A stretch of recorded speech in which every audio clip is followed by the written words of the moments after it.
हस्तिनापुर की महान रंगभूमि आज किसी उत्सव के लिए सजी दुल्हन सी प्रतीत हो रही थी।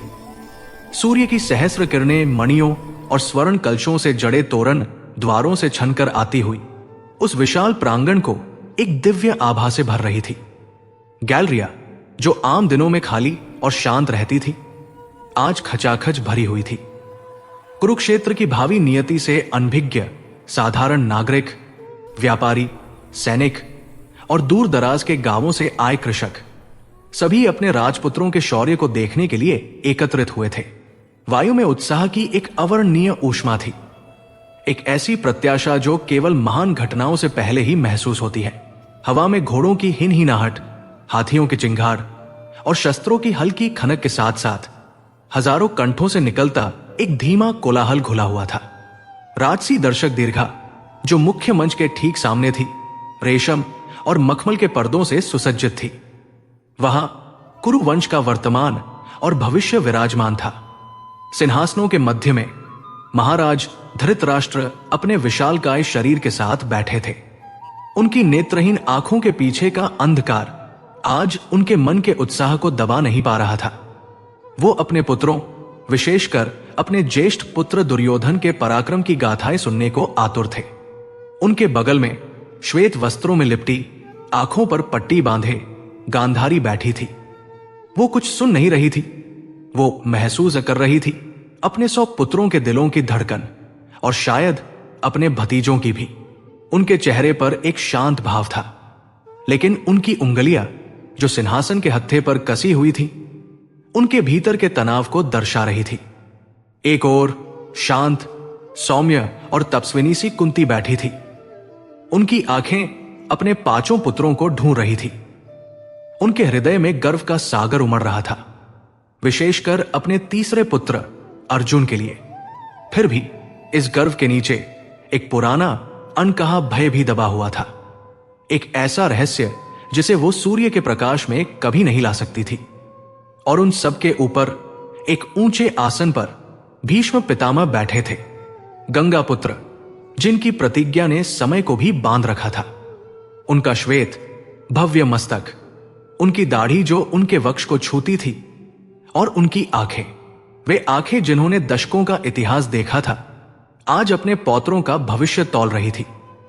वो शांत थे, एक चट्टान की तरह, लेकिन उनके भीतर एक विश्लेषक हर गतिविधि का आकलन कर रहा था। उनके पास ही विदुर, धर्म के अवतार, बैठे थे। उनकी दृष्टि सबसे तीक्ष्ण थी। वो केवल कौशल नहीं, बल्कि कौशल के पीछे के चरित्र को देख रहे थे। उन्हें इस प्रदर्शन में केवल उत्सव नहीं, बल्कि आने वाले संघर्ष के बीज भी दिखाई दे रहे थे। और अंत में मुख्य मंच पर अपने शिष्यों के बीच गुरु द्रोणाचार्य खड़े थे। उनका ललाट तेज से दमक रहा था। आज उनकी शिक्षा की अंतिम परीक्षा थी। यह केवल उनके शिष्यों की परीक्षा नहीं थी, ये उनके गुरुत्व की, उनके सम्मान की और उनके उस प्रतिशोध की भी परीक्षा थी जो उन्होंने राजा द्रुपद से लिया था। उनकी आंखें बार बार एक शिष्य पर जाकर टिक जाती थी, वह जो उनकी सभी आशाओं का केंद्र था, अर्जुन। तभी शंखनाद हुआ, एक गहरा गूंजता हुआ स्वर जिसने सारे कोलाहल को एक पल में शांत कर दिया। गुरु द्रोणाचार्य ने अपना हाथ उठाया। उनका स्वर मेघ गर्जना के समान था। हस्तिनापुर के नागरिकों, राज परिवार के सम्माननीय सदस्यों, आज वर्षों की तपस्या के पश्चात मेरे शिष्य कुरु वंश के राजकुमार अपनी शिक्षा पूर्ण कर आपके समक्ष अपनी कला का प्रदर्शन करने जा रहे हैं। आज आप उस शौर्य के साक्षी बनेंगे जो भविष्य में इस महान साम्राज्य की रक्षा करेगा। तालियों की गड़गड़ाहट से आकाश गूंज उठा। एक एक कर राजकुमारों ने प्रवेश किया। सबसे पहले 100 कौरव अपने ज्येष्ठ भ्राता दुर्योधन के नेतृत्व में। दुर्योधन का प्रवेश ही उसकी महत्वाकांक्षा का प्रतीक था। उसकी चाल में एक अहंकार था। उसकी गदा उसके कंधे पर ऐसे टिकी थी मानो वो उसके शरीर का ही एक अंग हो। उसकी मांसपेशियां फड़क रही थी और उसकी आंखें पांडवों के खेमे को घूर रही थी।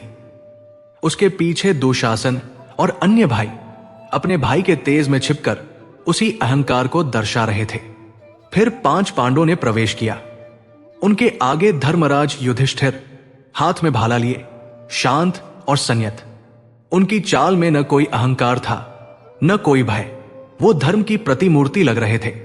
उनके पीछे पवन पुत्र भीमसेन अपनी विशाल गदा को भूमि पर घसीटते हुए चल रहे थे, जिससे धरती में एक हल्की सी रेख खिंचती जा रही थी। उनकी दृष्टि सीधे दुर्योधन पर टिकी थी और उनके नथुने क्रोध से फड़क रहे थे। फिर अर्जुन दिव्य धनुष धारण किए, जिनकी आंखों में केवल अपने लक्ष्य की छवि थी। और अंत में अश्विनी कुमार, नकुल और सहदेव, जिनकी तलवारें उनकी कमर से बंधी थी और जिनके रूप सौंदर्य ने दर्शकों को मंत्रमुग्ध कर दिया था। प्रदर्शन आरंभ हुआ। पहले युधिष्ठिर ने भाले और रथ संचालन का अद्भुत कौशल दिखाया। उनका हर वार नपातुला था, हर चक्रव्यूह भेदन शास्त्र सम्मत था। दर्शकों ने सम्मान में तालियां बजाई। भीष्म ने प्रशंसा में सिर हिलाया। यह धर्म युद्ध का प्रदर्शन था, क्रूरता का नहीं। किंतु जनता का रक्त तब खौला जब दुर्योधन ने अपनी गदा उठाई और भीमसेन को द्वंद्व के लिए ललकारा। यह केवल प्रदर्शन नहीं था, यह घृणा की अभिव्यक्ति थी। दोनों योद्धा मंच के केंद्र में आए। एक पल के लिए रंगभूमि में सन्नाटा छा गया। फिर दो पहाड़ आपस में टकराए। गदाओं की टक्कर से जो ध्वनि उत्पन्न हुई वो किसी वज्रपात से कम नहीं थी। चिंगारियां निकली। धूल का एक बवंडर उठा जिसने दोनों को क्षण भर के लिए ढक लिया। भीम की शक्ति पाश्विक थी, प्रकृति की शक्ति जैसी। उनका हर प्रहार दुर्योधन के कवच पर एक गहरा घाव छोड़ जाता। लेकिन दुर्योधन का हठ और उसका प्रशिक्षण भी कम नहीं था। वो हर वार को सहता और दूने बल से पलटवार करता। उनकी गजब की फुर्ती थी। वे एक दूसरे के चारों ओर ऐसे घूम रहे थे जैसे दो भूखे सिंह एक दूसरे को फाड़ खाने को तैयार हों। भीम ने अपनी गदा को घुमाकर दुर्योधन के सिर पर प्रहार करने का प्रयास किया, लेकिन दुर्योधन झुक गया और उसने भीम की पसलियों पर वार किया। भीमसेन पीड़ा से नहीं बल्कि क्रोध से दहाड़े। उन्होंने अपनी गदा फेंक दी और दुर्योधन की ओर झपटे, उसे भूमि पर गिराकर उसकी छाती पर मुक्कों की वर्षा करने के लिए। दुर्योधन भी गदा छोड़कर भीम के गले को अपनी लौह उंगलियों में जकड़ने का प्रयास करने लगा। यह मल्ल युद्ध में बदल गया। दर्शकों की सांसें रुक गई। धृतराष्ट्र का शरीर कांप रहा था। क्या हुआ? संजय, मुझे बताओ। मेरे पुत्र की ध्वनि। कुंती ने अपनी आंखें मूंद ली। इससे पहले कि यह प्रदर्शन एक भ्रातृ हत्या में बदल जाता, गुरु द्रोण और कृपाचार्य बीच में कूदे। उन्होंने बड़ी कठिनाई से दोनों उन्मत्त योद्धाओं को अलग किया। बस द्रोण ने गर्जना की, यह कौशल प्रदर्शन है, युद्ध का मैदान नहीं। अपने स्थान पर जाओ। भीमसेन हाँफ रहे थे। उनकी आंखें अभी भी लाल थी। दुर्योधन, जिसकी छाती पर नील पड़ गए थे, घृणा से मुस्कुराया। भाग गए, डरपोक। भीम ने फिर से झपटने की कोशिश की, लेकिन युधिष्ठिर ने उनका हाथ पकड़ लिया। शांत हो जाओ अनुज। समय आने पर। माहौल को हल्का करने के लिए नकुल और सहदेव ने अपनी तलवारबाजी और अश्व संचालन का प्रदर्शन किया। उनकी कला में एक संगीत था, एक लय थी। वे दो शरीरों में एक आत्मा की तरह लड़ रहे थे। उनकी तलवारें हवा में रजत रेखाएं खींच रही थी। उन्होंने हवा में उछाले गए फलों को एक ही वार में सैकड़ों टुकड़ों में काट दिया। फिर वे अपने घोड़ों पर सवार हुए और ऐसे करतब दिखाए कि लोगों ने दांतों तले उंगली दबा ली। उन्होंने दर्शकों का मन मोह लिया। और फिर वो क्षण आया जिसका सभी को, विशेषकर द्रोण और कुंती को, इंतजार था। अर्जुन मंच के केंद्र में आए। एक पल के लिए सब शांत हो गया। अर्जुन ने अपनी आंखें बंद की। उसने अपने गुरु द्रोण को, अपने पितामह भीष्म को और अपनी मां कुंती को मन ही मन प्रणाम किया। फिर उसने अपने दिव्य धनुष पर प्रत्यंचा चढ़ाई। जो ध्वनि उत्पन्न हुई वो किसी वीणा के मधुरतम स्वर जैसी थी, लेकिन उसमें एक युद्ध की प्रतिज्ञा भी शामिल थी। गुरुदेव, उसने द्रोण की ओर मुड़कर कहा, आपकी आज्ञा। द्रोण ने मुस्कुराकर एक घूमते हुए यांत्रिक पक्षी की ओर संकेत किया, जो मंच के दूसरे छोर पर एक ऊंचे खंभे पर लगा था। पार्थ, द्रोण ने कहा, उस पक्षी की आंख। उसने वायव्यास्त्र से ऐसा बवंडर उठाया कि लोगों के उत्तरीय उड़ने लगे। फिर उसने पर्जन्यास्त्र से एक छोटी सी मेघ गर्जना पैदा कर दी। ये केवल तीरंदाजी नहीं थी, ये प्रकृति की शक्तियों पर नियंत्रण था। उसका अंतिम प्रदर्शन उसकी गति का था। उसने अपने तरकश से बाण निकालने शुरू किए। उसकी गति इतनी तीव्र थी, इतनी अविश्वसनीय थी कि देखने वालों को भ्रम होने लगा। ऐसा लग रहा था मानो एक नहीं बल्कि 10 अर्जुन एक साथ बाण वर्षा कर रहे हों। एक बाण अभी लक्ष्य तक पहुंचा नहीं था कि दूसरा छूट चुका था, तीसरा प्रत्यंचा पर था और चौथा हाथ में आ चुका था। रंगभूमि बाणों की सरसराहट से गूंज उठी। उसने एक ऐसा बाण कक्ष बना दिया कि सूर्य का प्रकाश भी उससे छनकर नहीं आ सकता था। जब वो रुका तो पूरा मैदान स्तब्ध था। किसी के मुंह से एक शब्द नहीं निकल रहा था। धूल बैठ गई। अर्जुन पसीने की कुछ बूंदों के साथ शांत खड़ा था। उसका धनुष नीचे झुका हुआ था। द्रोणाचार्य की छाती गर्व से फूल गई। उनकी आंखें नम हो गई। उन्होंने अपने जीवन का सबसे बड़ा सपना पूरा होते देखा था। उन्होंने अर्जुन को अपने हृदय से लगा लिया। पुत्र, उनका गला रूंध गया था। तुमने मेरी शिक्षा को अमर कर दिया। वो दर्शकों की ओर मुड़े, वो भीष्म की ओर, धृतराष्ट्र की ओर मुड़े। उन्होंने अपना हाथ उठाया। वो घोषणा करने ही वाले थे। आज उन्होंने अपनी आवाज को स्थिर करते हुए कहा, मैं गुरु द्रोणाचार्य ये घोषणा करता हूं कि मेरे शिष्य अर्जुन से श्रेष्ठ धनुर्धर। वो अपना वाक्य पूरा कर पाते उससे पहले ही वो हुआ। सभा के मुख्य द्वार पर, जहां से राजपरिवार ने प्रवेश किया था, एक ऐसी गड़गड़ाहट हुई जिसने द्रोण के शब्दों को हवा में ही दबोच लिया। ये किसी मेघ गर्जना से भी भयंकर थी। ये ऐसा था मानो किसी ने लोहे के पहाड़ को जमीन पर पटक दिया हो। धरती कांप उठी। दर्शक दीर्घा में बैठे लोग भय से खड़े हो गए। सैनिकों ने अपनी तलवारें म्यानों से खींच ली। सब शांत हो गए। हर आंख उस विशाल प्रवेश द्वार की ओर मुड़ गई जो अब अंधेरे में डूबा हुआ लग रहा था। और फिर उस अंधकार को चीरता हुआ एक प्रकाश पुंज प्रकट हुआ। यह सूर्य के समान तेज था, इतना प्रखर कि लोगों को अपनी आंखें सिकोड़नी पड़ी। एक आकृति उस प्रकाश के केंद्र से बाहर निकली। वो एक योद्धा था, लंबा, सुगठित, और उसकी आभा ऐसी थी कि राजपरिवार के मणियों जड़े वस्त्र भी उसके सामने फीके पड़ गए। वो चल नहीं रहा था, वो तैरता हुआ सा प्रतीत हो रहा था। उसके शरीर पर एक दिव्य कवच था जो किसी धातु का नहीं बल्कि उसकी त्वचा का ही एक हिस्सा लग रहा था। वो स्वर्ण की तरह दमक रहा था और उस पर खगोलीय चिन्ह अंकित थे जो जीवित से प्रतीत होते थे। उसके कानों में दिव्य कुंडल थे जो सूर्य के प्रकाश को पकड़कर उसे सहस्र गुना बढ़ा रहे थे। उसके कंधे चौड़े थे, भुजाएं घुटनों तक लंबी थी और उसके मुख पर एक ऐसा तेज था जो देवताओं में ही पाया जाता था। लेकिन उस अलौकिक सौंदर्य के बावजूद उसकी आंखों में एक गहरी अवर्णनीय उदासी थी। एक ऐसी उदासी जो उसके जन्म के साथ ही उससे जुड़ गई थी। उसने मंच पर प्रवेश किया। उसके हाथ में एक विशाल धनुष था जो अर्जुन के धनुष से किसी भी प्रकार कम नहीं लग रहा था।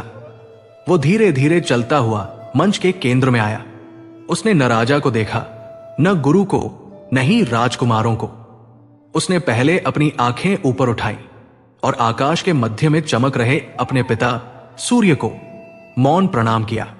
तब वो मुड़ा। दर्शकों में कानाफूसी शुरू हो गई। ये कौन है? कोई देवता? क्या इंद्रदेव स्वयं अर्जुन को आशीर्वाद देने आए हैं? नहीं, ये कोई यक्ष या गंधर्व लगता है। लेकिन राजसी दीर्घा में प्रतिक्रियाएं भिन्न थी। भीष्म की आंखें, जो दशकों से किसी आश्चर्य से फैली नहीं थी, आज थोड़ी चौड़ी हो गई। वो उस कवच को पहचान रहे थे। विदुर ने उस योद्धा को देखा और फिर एक तीव्र दृष्टि कुंती पर डाली। कुंती कांप रही थी। उनका चेहरा रक्तहीन हो गया था। उनका हृदय एक पल के लिए धड़कना बंद हो गया था। नहीं, उनके होंठ बिना आवाज के हिले। ये नहीं हो सकता। वो जानती थी एक मां अपने पुत्र को कैसे नहीं पहचान सकती, भले ही उसने उसे जन्म के बाद कभी न देखा हो। ये वही तेज था, वही दिव्य कवच और कुंडल जिसके साथ उन्होंने अपने नवजात शिशु को गंगा में बहाया था। उनका पुत्र, उनका ज्येष्ठ पुत्र कर्ण जीवित था और वो यहां था। कुंती ने अपने पसीने से तर हाथों से अपने वस्त्र को भींच लिया, प्रार्थना करते हुए कि वो धरती में समा जाए। धृतराष्ट्र बेचैन थे। ये गड़गड़ाहट कैसी थी? ये मौन क्यों है? संजय, कोई बोलता क्यों नहीं? दुर्योधन, जो अर्जुन की प्रशंसा से जलभुन गया था, इस नए योद्धा को एकटक देख रहा था। उसकी आंखों में घृणा नहीं, बल्कि एक अजीब सी आशा चमक रही थी। उसे इस अज्ञात योद्धा में अर्जुन की बराबरी का, या शायद उससे भी बेहतर कुछ दिखाई दे रहा था।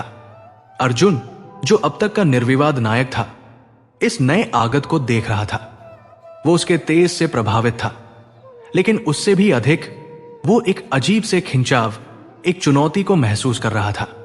उसके हाथ अपने आप उसके धनुष पर कस गए। गुरु द्रोण, जिनकी घोषणा को बीच में ही काट दिया गया था, क्रोध से भर गए।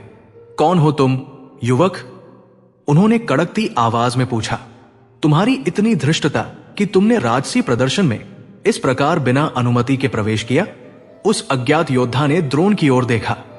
उसकी आवाज गहरी और गूंजने वाली थी। उसने बिना प्रयास के ही पूरी रंगभूमि को संबोधित किया।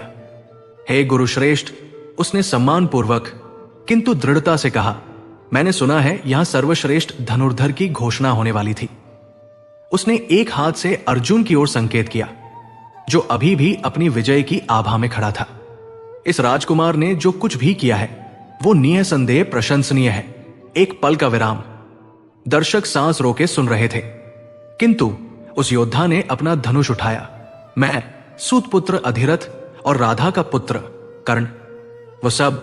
उसने अर्जुन के द्वारा भेदे गए लक्ष्यों की ओर इशारा किया, और उससे भी अधिक कर सकता हूं। एक सन्नाटा, ऐसा सन्नाटा मानो समय रुक गया हो। सूतपुत्र, यह शब्द हवा में एक विष की तरह फैल गया। एक सारथी का बेटा, एक निम्न जाति का योद्धा राजपुत्रों को चुनौती दे रहा था। कर्ण ने इस कानाफूसी पर ध्यान नहीं दिया। उसकी आंखें केवल अर्जुन पर टिकी थी। हे पार्थ, उसने अर्जुन को सीधे संबोधित किया, क्या तुम इस अज्ञात योद्धा से द्वंद्व स्वीकार करने का साहस रखते हो? यह एक सीधी चुनौती थी। अर्जुन का क्षत्रिय रक्त खौल उठा। एक सूतपुत्र ने उसे, इंद्र के पुत्र को, द्रोण के प्रिय शिष्य को भरी सभा में ललकारा था। उसका सारा सम्मोहन, सारा संयम टूट गया। मैं तुम्हारी चुनौती स्वीकार करता हूं। अर्जुन ने गर्जना की और अपना धनुष उठा लिया। रुको, इस बार कृपाचार्य की आवाज गूंजी। वो जो राजकुल के नियमों के संरक्षक थे आगे आए। मूर्ख युवक, क्या तुम नियम नहीं जानते? उन्होंने कर्ण को घृणा से देखा। यह रंगभूमि है। यहां राजकुमार केवल राजकुमारों से या समान कुल के योद्धाओं से द्वंद्व कर सकते हैं। अर्जुन हस्तिनापुर का राजकुमार है, पांडु का पुत्र है। और तुम कौन हो? किस राजकुल के हो? अपने माता पिता और अपने वंश का नाम बताओ।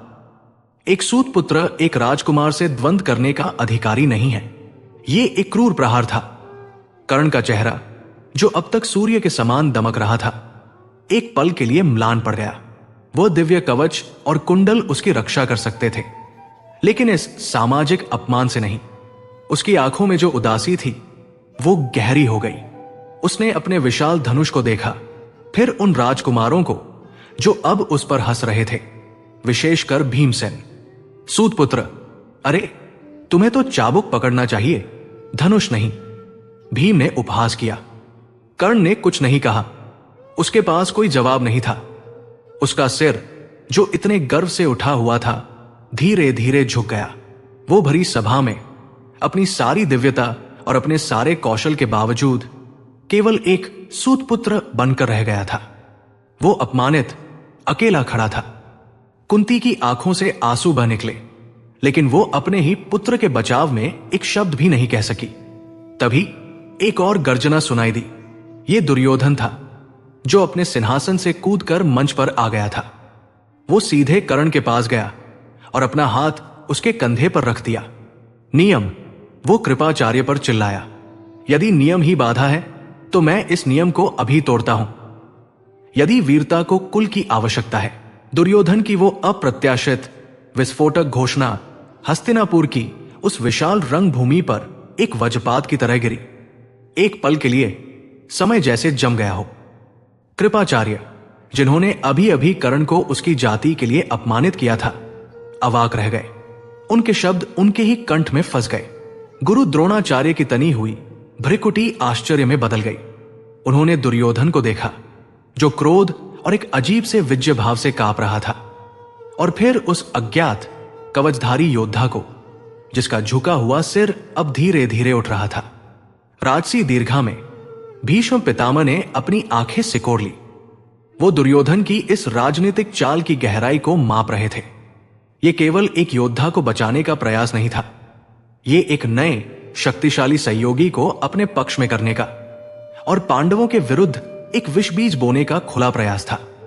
विदुर ने अपनी आंखें बंद कर ली, मानो वो उस भविष्य को न देखना चाहते हों जो इस एक क्षण से आरंभ हो रहा था। विनाश उनके होंठ बुदबुदाए। और कुंती का हृदय, जो एक पल पहले अपने ज्येष्ठ पुत्र के अपमान से विदीर्ण हो गया था, अब एक नए भय से कांप उठा। दुर्योधन, उसके पुत्र का सबसे बड़ा शत्रु, आज उसके ही दूसरे पुत्र का रक्षक बन गया था। यह नियति का कैसा क्रूर उपहास था। उसका पुत्र कर्ण अब दुर्योधन के ऋण से बंध गया था, एक ऐसा ऋण जो भविष्य में रक्त से चुकाया जाना था। वो अपने आसन पर जड़ हो गई, न रो सकती थी, न बोल सकती थी। दुर्योधन ने इस सन्नाटे को अपनी गर्जना से तोड़ा। क्या देख रहे हो? मैंने कहा, अभिषेक की तैयारी करो। क्या हस्तिनापुर के युवराज का आदेश अब कोई मायने नहीं रखता? उसने अपने गले से अपना मूल्यवान मोतियों का हार उतारा और सेवकों की ओर फेंका। जाओ, राजपुरोहित जहां भी हो, उन्हें लेकर आओ। और अंग देश के सिंहासन का प्रतीक, एक स्वर्ण मुकुट, तत्काल लाया जाए। दुर्योधन की इस दृढ़ता ने सबको हिला दिया। धृतराष्ट्र, जो अब तक भ्रमित थे, अपने पुत्र के इस निर्णय से रोमांचित हो उठे। हां हां, वो चिल्लाए, मेरा पुत्र सत्य कहता है, वीरता कुल की मोहताज नहीं होती। ये योद्धा, ये कर्ण आज से अंग देश का राजा है। मैं महाराज धृतराष्ट्र इसकी घोषणा करता हूं। अब कोई बाधा नहीं रही। महाराज की आज्ञा मिलते ही सेवक दौड़ पड़े। रंगभूमि, जो क्षण भर पहले कौशल प्रदर्शन का केंद्र थी, अब एक राज्याभिषेक का मंच बन गई। कुछ ही पलों में भयभीत से राजपुरोहित मंत्रोच्चार करते हुए पहुंचे। पवित्र जल के कलश लाए गए। दुर्योधन ने कर्ण का हाथ पकड़ा। कर्ण, जो अब तक इस पूरे घटनाक्रम को एक सपने की तरह देख रहा था, स्तब्ध था। जिस व्यक्ति से वो कुछ क्षण पहले तक अपरिचित था, उसी ने उसे वो सम्मान दे दिया था जिसके लिए वो जीवन भर तरसा था। अपमान की जो कालिक कृपाचार्य ने उसके मस्तक पर पोती थी, उसे दुर्योधन ने अपने राजसी अधिकार से एक ही पल में धो दिया था। कर्ण की आंखों में, जो सूर्य के तेज से चमक रही थी, कृतज्ञता के 2 आंसू छलक आए। उसने दुर्योधन के हाथ को कसकर पकड़ लिया। यह केवल एक हाथ मिलाना नहीं था, यह 2 योद्धाओं की, 2 महत्वाकांक्षाओं की और 2 एकाकी हृदयों की एक अटूट संधि थी। पुरोहितों ने शीघ्रता से मंत्र पढ़ने शुरू किए। पवित्र जल कर्ण के कवच जड़ित मस्तक पर छिड़का गया। दुर्योधन ने अपने भाइयों की सहायता से एक अस्थायी सिंहासन का प्रबंध किया और कर्ण को उस पर बिठाया। फिर जब एक सेवक स्वर्ण मुकुट लेकर आया, तो दुर्योधन ने उसे स्वयं अपने हाथों में लिया। वो कर्ण के सामने खड़ा हुआ। मित्र, उसने कहा, और यह शब्द हस्तिनापुर के इतिहास में गूंज गया, आज से तुम केवल कर्ण नहीं, बल्कि अंगराज कर्ण हो। आज से तुम्हारा सम्मान मेरा सम्मान है और तुम्हारा अपमान मेरा अपमान। यह कहकर उसने वो दमकता हुआ मुकुट कर्ण के सिर पर रख दिया। जिस क्षण मुकुट ने कर्ण के मस्तक को छुआ, ऐसा लगा जैसे सूर्य का तेज दोगुना हो गया हो। उसके दिव्य कुंडल और अधिक चमक उठे, उसका कवच और अधिक दमकने लगा। वो अब केवल एक तेजस्वी योद्धा नहीं लग रहा था, वो एक सम्राट लग रहा था। दुर्योधन और उसके भाइयों ने एक साथ जयघोष किया, अंगराज कर्ण की जय, अंगराज कर्ण की जय। कौरवों के समर्थकों ने भी इस जयघोष में अपना स्वर मिला दिया। रंगभूमि का एक हिस्सा नारों से गूंज उठा। दूसरी ओर पांडवों का खेमा स्तब्ध और क्रोधित था। भीमसेन का चेहरा क्रोध से तमतमा रहा था। एक सूत पुत्र को राजा बना दिया। यह धर्म का कैसा उपहास है, यह पापी दुर्योधन। युधिष्ठिर ने उन्हें शांत किया। धैर्य रखो भीम, महाराज ने स्वयं आज्ञा दी है, अब हम कुछ नहीं कर सकते। परंतु अर्जुन की दृष्टि कहीं और थी। उसकी आंखें केवल कर्ण पर टिकी थी। उसका प्रतिद्वंद्वी जिसने उसे ललकारा था अब केवल एक योद्धा नहीं बल्कि एक राजा था। अर्जुन का अहंकार जो द्रोण की प्रशंसा से आकाश छू रहा था अब एक अनजानी चुनौती से आहत हो गया था। उसे इस नए राजा के तेज में अपने ही प्रतिबिंब की एक गहरी अधिक प्रखर छाया दिखाई दे रही थी। अभिषेक पूर्ण हुआ। कर्ण अपने सिंहासन से उठा। एक राजा के रूप में उसका पहला कदम। उसकी चाल बदल गई थी। उसमें अब केवल एक योद्धा का विश्वास नहीं बल्कि एक शासक का अधिकार भी आ गया था। वो मंच के केंद्र में वापस आया। अब वो उपयोगकर्ता के विवरण के अनुसार कार्य करने के लिए स्वतंत्र था। उसने सबसे पहले गुरु द्रोणाचार्य और कृपाचार्य की ओर रुख किया। वही कृपाचार्य जिन्होंने कुछ क्षण पहले उसे अपमानित किया था। कर्ण झुका। उसने दोनों गुरुओं को प्रणाम किया। ये एक राजा का, एक समान का प्रणाम था। हे गुरुश्रेष्ठ, उसकी गहरी आवाज फिर से गूंजी। एक राजा के रूप में मैं आपको प्रणाम करता हूं। और एक योद्धा के रूप में वो सीधा हुआ। मैं अपनी चुनौती को दोहराता हूं। उसकी दृष्टि जो अब तक सम्मान में झुकी थी सीधे अर्जुन पर जाकर स्थिर हो गई। उस दृष्टि में न कोई घृणा थी न कोई क्रोध। उसमें एक असीम ठंडी ज्वाला थी। एक ऐसी ज्वाला जो वर्षों के अपमान और दमन से और अधिक प्रखर हो गई थी। हे अर्जुन, उसने कहा और उसकी आवाज में अब एक राजा का रोब था। तुमने जो भी कर्तव्य यहां दिखाए हैं वे निःसंदेह उत्तम थे। तुम्हारे गुरु ने तुम्हें अच्छी शिक्षा दी है। एक पल का सन्नाटा। अर्जुन ने अपना धनुष कसकर पकड़ लिया किंतु कर्ण ने अपनी आवाज को एक स्तर और ऊपर उठाया, इतना कि रंगभूमि का हर नागरिक उसे सुन सके। एक सच्चे योद्धा के लिए, एक राजा के लिए वे बालकों के खेल मात्र हैं। ये पंक्ति एक चाबुक की तरह थी। बालकों के खेल। अर्जुन, इंद्रपुत्र, द्रोण का सर्वश्रेष्ठ शिष्य जिसने अभी अभी दिव्य अस्त्रों का प्रदर्शन किया था, उसके पराक्रम को इस नए राजा ने बालकों का खेल कह दिया। पूरी सभा स्तब्ध रह गई। ये अहंकार की पराकाष्ठा थी। भीमसेन क्रोध से गर्जने को हुआ लेकिन अर्जुन ने हाथ उठाकर उसे रोक दिया। अर्जुन की आंखों में अब कोई अहंकार नहीं था, केवल एक शुद्ध घातक एकाग्रता थी। कर्ण मुस्कुराया। ये एक उदास मुस्कान थी जिसमें आत्मविश्वास और पीड़ा का अद्भुत मिश्रण था। शब्दों पर विश्वास मत करो राजकुमार, कर्म देखो। ये कहकर वो पलटा। उसने अपने विशाल धनुष पर प्रत्यंचा चढ़ाई। जो ध्वनि उत्पन्न हुई वो अर्जुन की वीणा जैसी ध्वनि से भिन्न थी। ये ऐसी थी मानो आकाश में एक साथ 100 वज्र कड़क उठे हों। ये युद्ध का प्रत्यक्ष आह्वान था। गुरुदेव, कर्ण ने द्रोण की ओर देखकर कहा, क्या मैं आपके शिष्य के लक्ष्यों का पुनः उपयोग कर सकता हूं? द्रोण, जो अभी तक इस पूरे नाटक से हतप्रभ थे, केवल सिर हिला सके। वो स्वयं देखना चाहते थे कि इस युवक का दंभ वास्तविक है या खोखला। कर्ण ने अपना पहला बाण चढ़ाया। उसने उस घूमते हुए यांत्रिक पक्षी की ओर देखा जिसकी आंख अर्जुन ने भेदी थी। ये एक उत्तम लक्ष्य है, कर्ण ने कहा, किंतु बहुत धीमा। उसने अपने बाण को संबोधित किया, इस पक्षी के सिर को धड़ से अलग कर दो। और उसने बाण छोड़ दिया। किसी ने उसे बाण छोड़ते हुए नहीं देखा। बस एक स्वर्ण रेखा हवा में खिंची। एक व्हीज की ध्वनि आई जो कान के पर्दों को भेद गई और अगले ही पल वो यांत्रिक पक्षी जिसकी आंख में अर्जुन का बाण अभी भी धंसा हुआ था, उसका सिर कटकर भूमि पर आ गिरा। अर्जुन का बाण सिर के साथ ही जमीन पर गड़ा हुआ था, जबकि कर्ण का बाण पक्षी के धड़ को भेदता हुआ वापस उसके तरकश में आ गया था। रंगभूमि में एक सामूहिक हाफने की आवाज आई। यह असंभव था। बाण का वापस आना, यह दिव्य कला थी। द्रोणाचार्य की आंखें विस्मय से फैल गई। उसने एक ही बाण चढ़ाया, केवल एक, किंतु 5 बाण क्यों व्यर्थ करना? उसने धनुष ताना। बाण छूटा।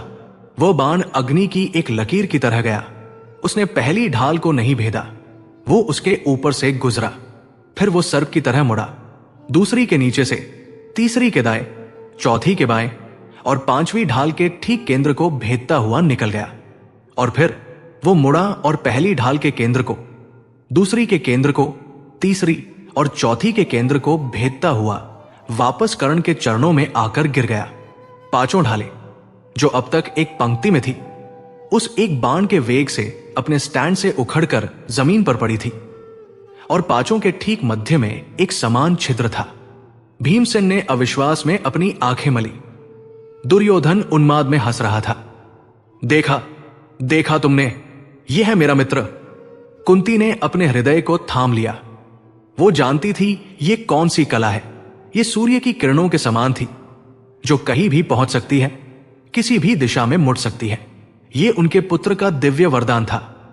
अब कर्ण अर्जुन के मुख्य प्रदर्शन की ओर मुड़ा। दिव्य अस्त्र, आग्नेयास्त्र, कर्ण ने धीमे स्वर में कहा, जैसे किसी पुराने मित्र को पुकार रहा हो।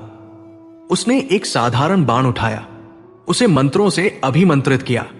हे पार्थ, उसने अर्जुन की ओर देखे बिना कहा, अग्नि केवल जलाती नहीं है, अग्नि निर्माण भी करती है। उसने बाण को आकाश में छोड़ा। बाण ऊपर गया और एक विस्फोट के साथ फट गया।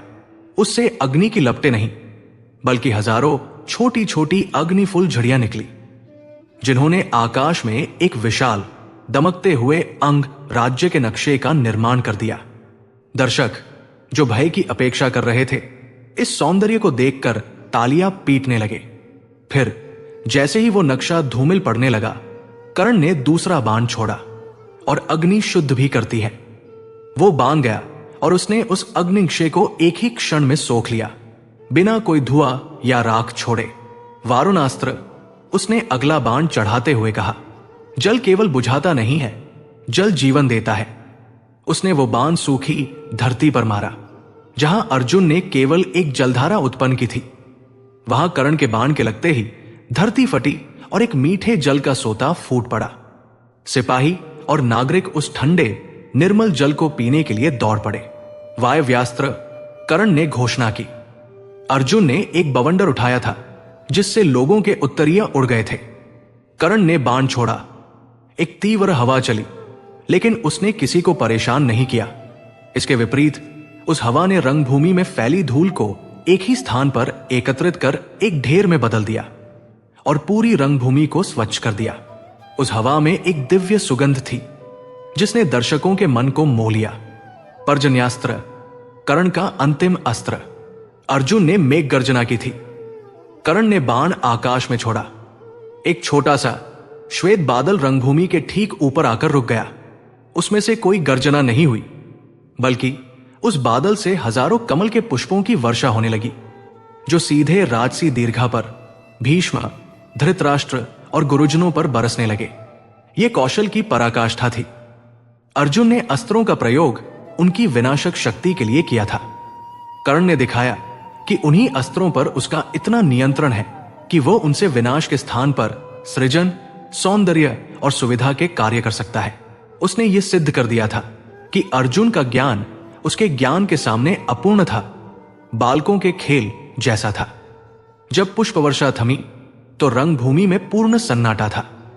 यह वो सन्नाटा नहीं था जो अर्जुन के प्रदर्शन के बाद था। वो स्तब्धता का सन्नाटा था। यह एक ऐसे सत्य को देख लेने का सन्नाटा था जिसे कोई स्वीकार नहीं करना चाहता था। द्रोण का चेहरा पीला पड़ गया था। उनका सर्वश्रेष्ठ शिष्य, उनका जीवन भर का गौरव, आज एक अज्ञात सूत पुत्र, जो अब राजा बन गया था, के द्वारा सार्वजनिक रूप से बौना सिद्ध कर दिया गया था। कृपाचार्य अपनी आंखों पर विश्वास नहीं कर पा रहे थे। भीष्म की शांत आंखों में पहली बार एक गहरी चिंता दिखाई दी। उन्होंने देख लिया था, कर्ण केवल अर्जुन के बराबर नहीं था, वो उससे श्रेष्ठ था। अर्जुन स्वयं कांप रहा था। यह भय से नहीं, बल्कि एक गहरे आहत अहंकार और क्रोध से था। उसका हर कीर्तिमान, जिसे उसने वर्षों की तपस्या से अर्जित किया था, उसे इस एक व्यक्ति ने कुछ ही क्षणों में खेल खेल में तोड़कर चकनाचूर कर दिया था। उसने अर्जुन के कौशल का केवल प्रदर्शन नहीं किया था, उसने अर्जुन के कौशल का उपहास किया था। कर्ण अब पलटा। उसका चेहरा भावहीन था, लेकिन उसकी आंखें धधक रही थी। वो अपने धनुष को जमीन पर टिकाए अर्जुन के सामने आकर खड़ा हो गया। दोनों योद्धाओं के बीच अब कुछ ही गज की दूरी थी। पार्थ, कर्ण की आवाज अब कोई चुनौती नहीं थी, ये एक गर्जना थी। ये उस सिंह की गर्जना थी जिसने अपना शिकार चुन लिया हो। तुमने मेरा कौशल देखा, मैंने तुम्हारा कौशल देखा।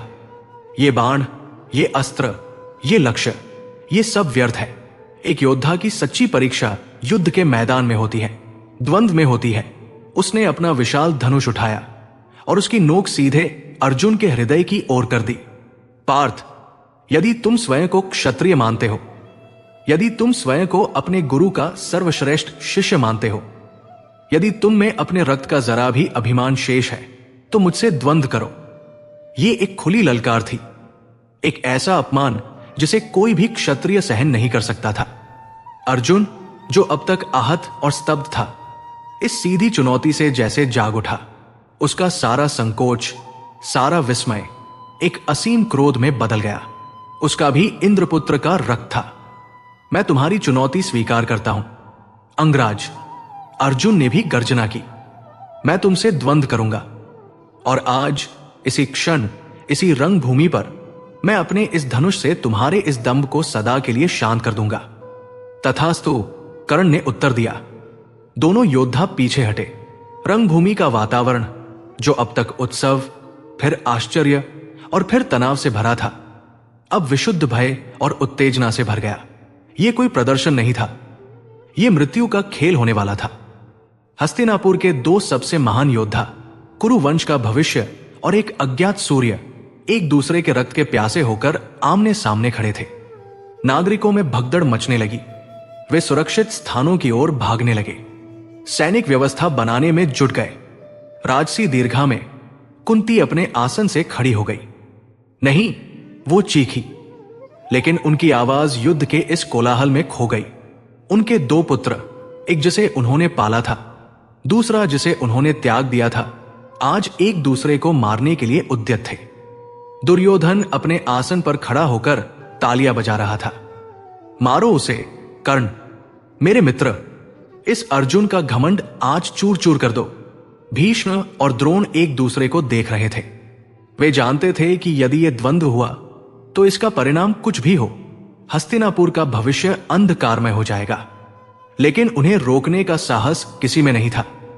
दो महान योद्धा आमने सामने थे। अर्जुन ने अपने देवदत्त शंख को फूका, कर्ण ने अपने धनुष की प्रत्यंचा को खींचा, जिसने वज्रपात से भी भयंकर ध्वनि की।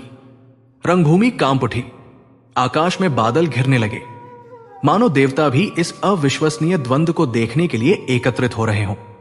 रंगभूमि का कणकण कांप उठा था। अर्जुन के देवदत्त शंख की दिव्य ध्वनि अभी भी वायुमंडल में तैर रही थी, एक ऐसी प्रतिज्ञा बनकर जो युद्ध से पूर्व की जाती है। उसके उत्तर में कर्ण के विशाल धनुष की प्रत्यंचा से जो वज्र गर्जना हुई थी, उसने दर्शकों के हृदय को दहला दिया था। ये दो शक्तियों का, दो नियतियों का, दो सूर्यों का मिलन नहीं, टकराव था। आकाश में जो क्षण भर पहले तक निर्मल था, अब अकस्मात मेघ घिर आए थे। हवा जो उत्सव के उल्लास से भरी थी, अब एक अज्ञात भय से भारी हो उठी थी।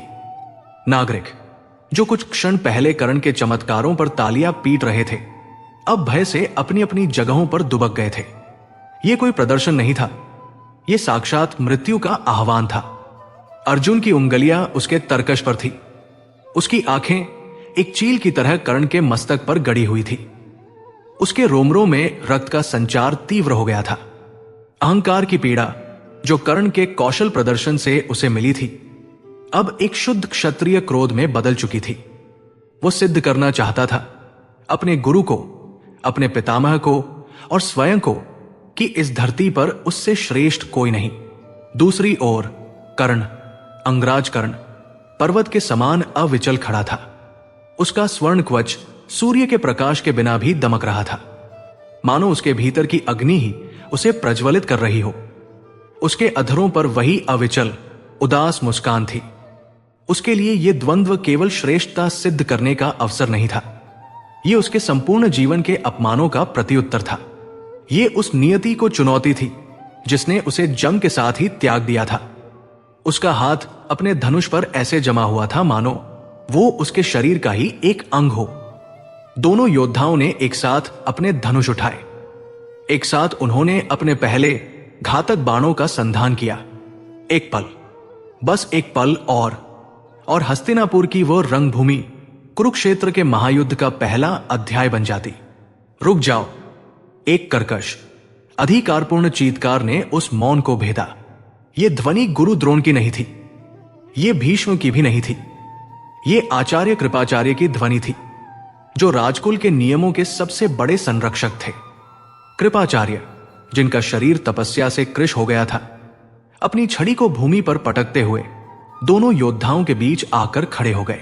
उनका चेहरा क्रोध और एक अजीब सी विवशता से लाल था। उन्होंने दोनों को, जो बाण ताने खड़े थे, घृणा से देखा। नीचे रखो, अपने अस्त्र नीचे रखो, वे चिल्लाए। अर्जुन ने अपने गुरु द्रोण की ओर देखा। द्रोण ने अपनी आंखें झुका ली, मानो वे इस हस्तक्षेप से सहमत हो। अर्जुन ने अनिच्छा से अपना बाण तरकश में वापस रख लिया और धनुष झुका लिया। कर्ण ने ऐसा नहीं किया। उसका बाण अभी भी अर्जुन के हृदय पर तना हुआ था। मार्ग से हट जाइए आचार्य, कर्ण की आवाज में एक राजा का संयत क्रोध था। ये दो योद्धाओं के बीच एक विधिवत स्वीकार की गई चुनौती है। अब इसे कोई नहीं रोक सकता। मैं रोक सकता हूं।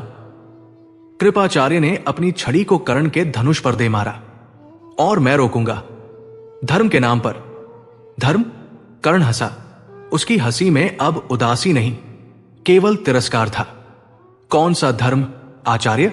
वो धर्म जो कुछ क्षण पहले तक एक राजकुमार को एक अज्ञात योद्धा से द्वंद्व की अनुमति दे रहा था, जब तक कि उस योद्धा ने राजकुमार को बौना सिद्ध नहीं कर दिया। या वो धर्म जो अब पराजय के भय से नियमों की आड़ में छिप रहा है? कृपाचार्य इस सीधे प्रहार से तिल मिला गए। मर्यादा वीर, मर्यादा, वे चीखे। तुम अर्जुन के कौशल को चुनौती दे सकते हो, लेकिन तुम कुरु वंश की मर्यादा को चुनौती नहीं दे सकते। यह रंगभूमि है, कोई युद्ध का मैदान नहीं, जहां कोई भी ऐरा गैरा उठकर राजकुमार के रक्त से खेलने का दुस्साहस करे। दुर्योधन, जो अपने मित्र को इस प्रकार रोके जाने से क्रुद्ध था, अपने स्थान से चिल्लाया, आचार्य, आप अपनी सीमा लांघ रहे हैं। कर्ण अब कोई ऐरा गैरा नहीं है। वो अंग देश का अभिषिक्त राजा है, मेरा मित्र है, और महाराज धृतराष्ट्र ने स्वयं इस अभिषेक को अपनी स्वीकृति दी है। एक राजा दूसरे राजकुमार से द्वंद्व क्यों नहीं कर सकता? आपका धर्म क्या कहता है?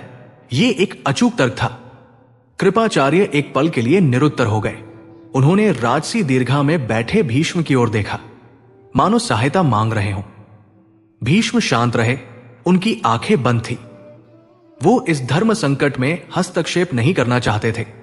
कृपाचार्य को जब कहीं से सहारा नहीं मिला, तो उन्होंने अपना अंतिम सबसे विषैला बाण छोड़ा। वो बाण जो किसी तरकश में नहीं, बल्कि कुरु वंश के अभिमान में रखा था। वो कर्ण की ओर मुड़े। उनकी आंखों में अब क्रोध नहीं, बल्कि एक सर्द, क्रूर विश्लेषक का भाव था। हां, उन्होंने धीरे से कहा, मानो दुर्योधन के तर्क को स्वीकार कर रहे हो। तुम एक राजा हो, तुम्हें यह उपाधि हमारे ही युवराज ने दान में दी है। दान शब्द पर उनका जोर किसी चाबुक से कम नहीं था। एक राजा, उन्होंने अपनी बात जारी रखी, एक राजकुमार से द्वंद्व कर सकता है, यह नियम है, मैं इसे स्वीकार करता हूं। कर्ण का शरीर जो तन गया था, थोड़ा शिथिल हुआ, किंतु कृपाचार्य ने अपनी उंगली उठाई। नियम एक और भी है, अंगराज। द्वंद्व केवल समानों में होता है, केवल पद में नहीं, बल्कि कुल में भी। अर्जुन पांडु का पुत्र है, चंद्रवंश का दीपक है, कुरु वंश का गौरव है। उसका एक इतिहास है, एक वंश वृक्ष है जो देवताओं तक जाता है। एक राजा का द्वंद्व दूसरे राजा से हो सकता है, परंतु केवल तब जब दोनों ही राजरक्त के हों। आचार्य अब कर्ण के ठीक सामने आ गए थे। उसकी आंखों में आंखें डालकर घूर रहे थे। हे वीर, उन्होंने अपनी आवाज को इतना ऊंचा उठाया कि रंगभूमि का हर व्यक्ति सुन सके। तुम किस वंश के हो? यह प्रश्न एक वज्रपात के समान था। यह वही प्रश्न था जिसे दुर्योधन के हस्तक्षेप ने कुछ समय के लिए दबा दिया था। यह वही प्रश्न था जिसका उत्तर कर्ण के पास नहीं था।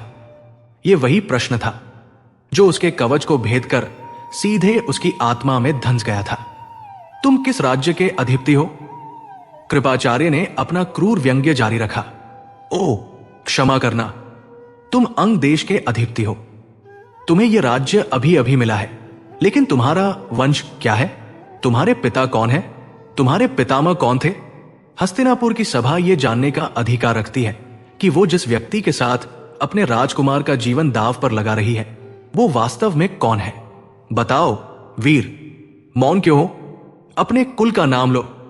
रंगभूमि, जो कुछ पल पहले जय जयकार और भय के मिश्रित कोलाहल से गूंज रही थी, अब पूर्णतः शांत हो गई। इतनी शांत कि दूर बैठे किसी पक्षी के पंख फड़फड़ाने की आवाज भी सुनी जा सकती थी। सब देख रहे थे।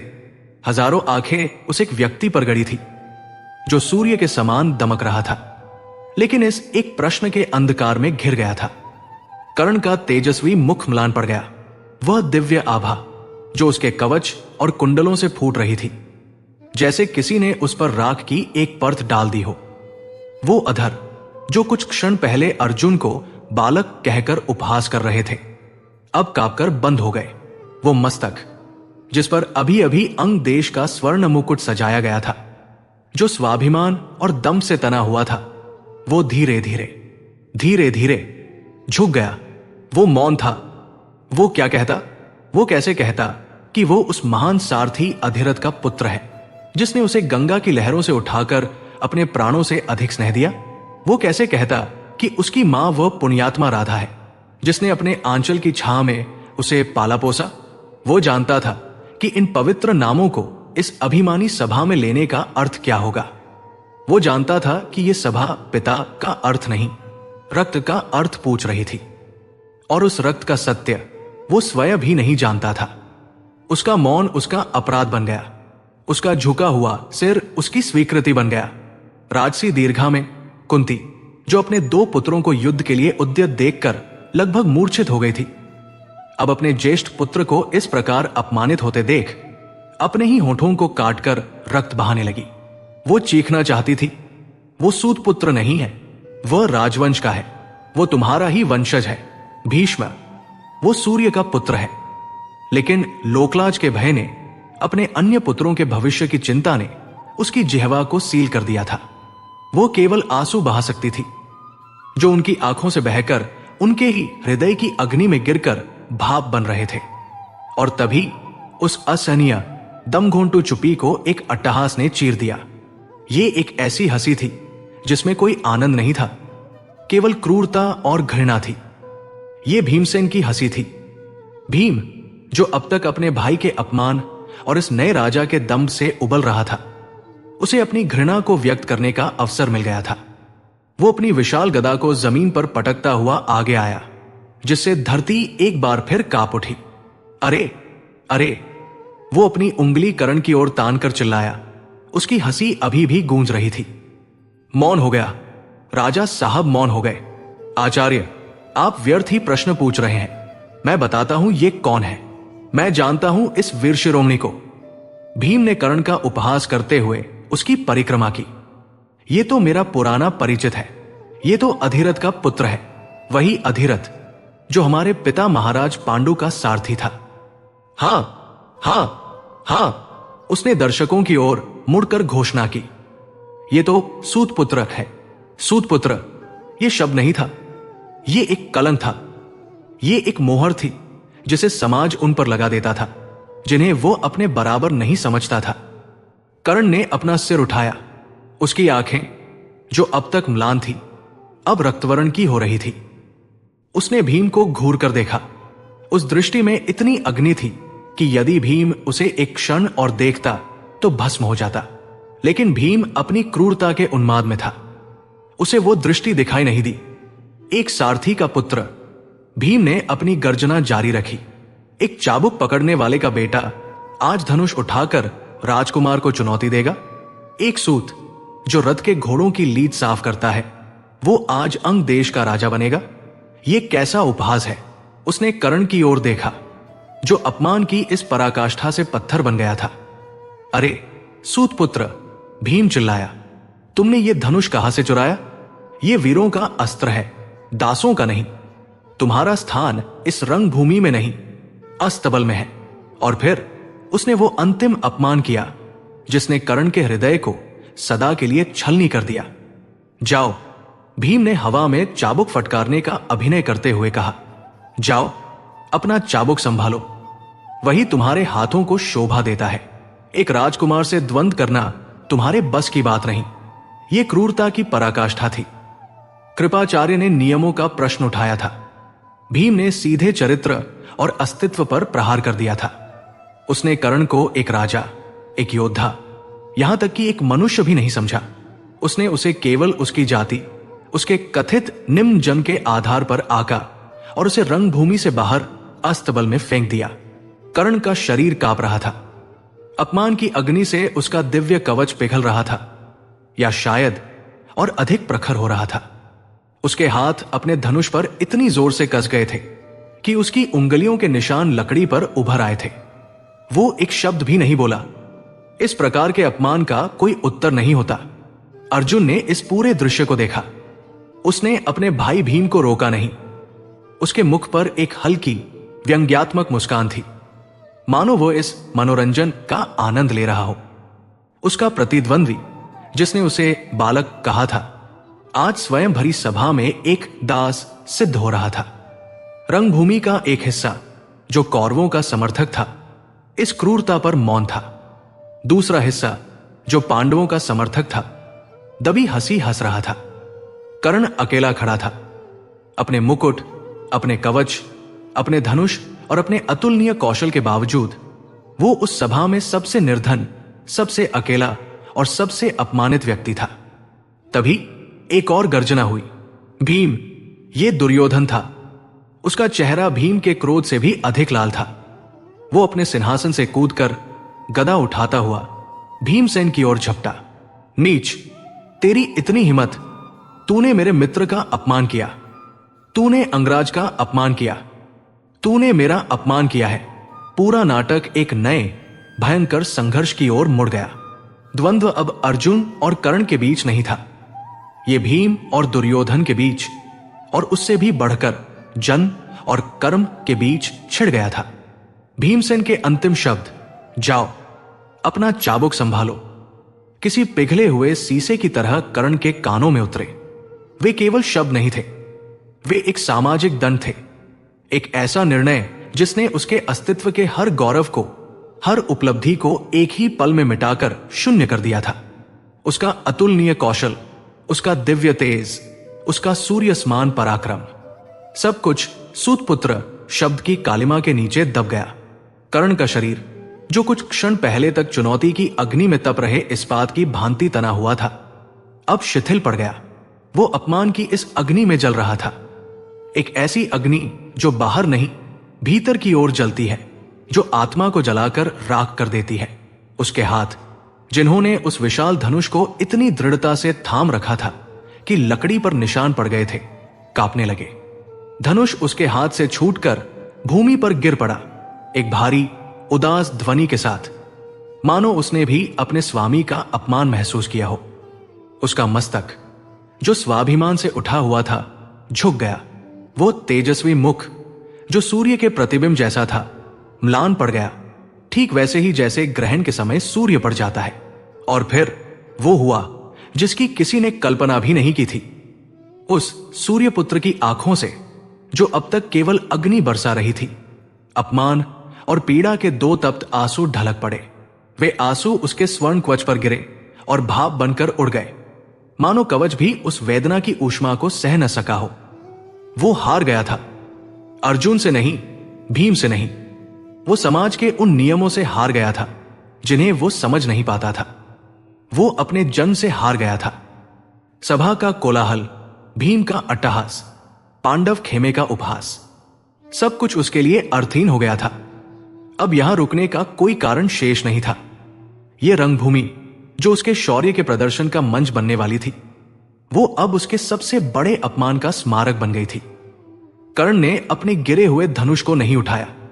उसने अर्जुन की ओर नहीं देखा, उसने किसी की ओर नहीं देखा। वो चुपचाप एक पराजित योद्धा की भांति, एक टूटे हुए मनुष्य की भांति रंगभूमि से जाने के लिए मुड़ा। उसका हर कदम भारी था, मानो वो अपने पैरों पर नहीं बल्कि अपने टूटे हुए अभिमान के बोझ पर चल रहा हो। रुको! एक गर्जना। ये गर्जना भीम के अट्टहास से भी अधिक भयंकर थी। ये मेघों की नहीं बल्कि एक ज्वालामुखी के फटने की ध्वनि थी। कर्ण के कदम जहां के तहां जम गए। पूरी सभा, जो भीम के क्रूर व्यंग्य का आनंद ले रही थी, सहम कर उस दिशा में देखने लगी जहां से ये ध्वनि आई थी। दुर्योधन अपने सिंहासन से उठ खड़ा हुआ था। नहीं, वो उठा नहीं था। वो जैसे अपने आसन से विस्फोटित हुआ था। उसका विशालकाय शरीर क्रोध से थरथर कांप रहा था। उसके नेत्र रक्तवर्ण हो रहे थे और वो अपनी गदा को इतनी जोर से भींच रहा था कि उसकी उंगलियां सफेद पड़ गई थी। वो कृपाचार्य या भीम को नहीं बल्कि उस पूरी सभा को घूर रहा था जिसने इस अन्याय पर मौन धारण कर रखा था। लज्जा! वो चीखा। तुम सब पर लज्जा है। गुरु द्रोण, पितामह भीष्म, आप सबने एक वीर का, एक सूर्य के समान तेजस्वी योद्धा का ये घोर अपमान होते हुए देखा और आप मौन रहे। वो अपने सिंहासन से कूदा और मंच के केंद्र की ओर बढ़ा। उसकी हर पगचाप में एक विद्रोह था। वो भीमसेन के सामने आकर खड़ा हो गया, जो अभी भी अपनी क्रूर हंसी को दबाने का प्रयास कर रहा था। और तुम, वृकोदर! दुर्योधन ने अपनी गदा की नोक भीम की छाती की ओर कर दी। तुम स्वयं को धर्मराज का अनुज कहते हो। तुम्हारे मुख से ये अधर्म की भाषा। तुमने एक योद्धा का नहीं, तुमने वीरता का अपमान किया है। तुमने क्षत्रिय धर्म का अपमान किया है। भीम भी अपनी गदा उठाने को हुआ। मार्ग से हटो दुर्योधन! ये एक सूत! चुप! दुर्योधन की गर्जना ने भीम के शब्दों को काट दिया। शास्त्र कहते हैं, वो पूरी सभा की ओर मुड़कर बोला। उसकी आवाज में एक अदम्य आक्रोश था। शास्त्र कहते हैं कि वीर का, शूरवीर का और राजा का वंश नहीं देखा जाता। नदी का उद्गम, ऋषि का कुल और शूरवीर का पराक्रम, ये स्वयं में पूर्ण होते हैं। इन्हें किसी और परिचय की आवश्यकता नहीं। राजसी दीर्घा में हलचल मच गई। भीष्म पितामह अपने आसन से उठ खड़े हुए। दुर्योधन, शांत हो जाओ पुत्र! तुम मर्यादा का उल्लंघन कर रहे हो। नियम है। एक सूत। कौन सा नियम पितामह? दुर्योधन ने आज पहली बार भीष्म की आंखों में आंखें डालकर चुनौती दी। वो नियम जो आपके शिष्यों के लिए अलग है और एक बाहर वाले के लिए अलग, वो नियम जो पराक्रम को नहीं रक्त को पूछता है। यदि यही आपका नियम है तो मैं ऐसे नियम को नहीं मानता। धृतराष्ट्र घबरा गए। पुत्र दुर्योधन, ये तुम क्या कह रहे हो? पितामह का अपमान मत करो। मैं किसी का अपमान नहीं कर रहा हूं पिताजी, दुर्योधन चिल्लाया। मैं केवल उस सम्मान की रक्षा कर रहा हूं जिसका ये वीर अधिकारी है। वो पलटा और उस स्तब्ध, झुके हुए कर्ण की ओर बढ़ा। उसने कर्ण का कंधा पकड़ा और उसे झकझोर दिया। सिर उठाओ वीर! तुम सूतपुत्र होगे तो क्या? तुम्हारा पराक्रम राजपुत्रों से सहस्र गुना श्रेष्ठ है। तुम्हारी प्रतिभा इन सभी पांडवों से महान है। उसने कर्ण का हाथ पकड़ा और उसे खींचकर मंच के बीचों बीच ले आया। वो अर्जुन की ओर मुड़ा, जो इस पूरे घटनाक्रम को अविश्वास से देख रहा था। क्यों पार्थ? दुर्योधन ने व्यंग्य से कहा। तुम्हें द्वंद्व करने में भय लग रहा था, इसीलिए अपने भाई को जाति का प्रश्न उठाने के लिए आगे कर दिया। तुम्हें एक समान योद्धा चाहिए, तुम्हें एक राजा से ही लड़ना है। दुर्योधन हंसा, एक उन्मादी दृढ़ निश्चयी हंसी। तो ठीक है। वो सभा की ओर मुड़ा और अपनी भुजा उठाई। यदि अर्जुन को लड़ने के लिए एक राजा चाहिए तो मैं इसी क्षण इस सारे कोलाहल को, इस सारे भ्रम को शांत करता हूं। उसने अपने सेवकों को आदेश दिया, पुरोहितों को बुलाओ। अभी इसी क्षण। भीष्म ने फिर हस्तक्षेप करने का प्रयास किया। दुर्योधन, ये पागलपन है। तुम एक अज्ञात कुल के व्यक्ति को, वो अज्ञात नहीं है। दुर्योधन ने उन्हें टोक दिया। वो वीर है और मेरे लिए इतना परिचय पर्याप्त है। पुरोहित, जो पहले से ही भयभीत थे, कांपते हुए आगे आए। युवराज, ये शास्त्र सम्मत नहीं होगा। वही होगा जो मैं कहता हूं। दुर्योधन ने अपनी गदा भूमि पर पटकी। गंगा जल मंगवाओ। तुरंत सभा में पूर्ण सन्नाटा छा गया। यह विद्रोह था। यह हस्तिनापुर के इतिहास में अभूतपूर्व था। एक युवराज अपने पितामह और गुरुजनों के विरोध के बावजूद भरी सभा में नियमों को तोड़कर एक सूत पुत्र का राज्याभिषेक करने जा रहा था। यह दुर्योधन का दाव था, एक ऐसा दाव जिसने इतिहास की धारा को मोड़ दिया। सेवक पवित्र गंगाजल का कलश ले आए।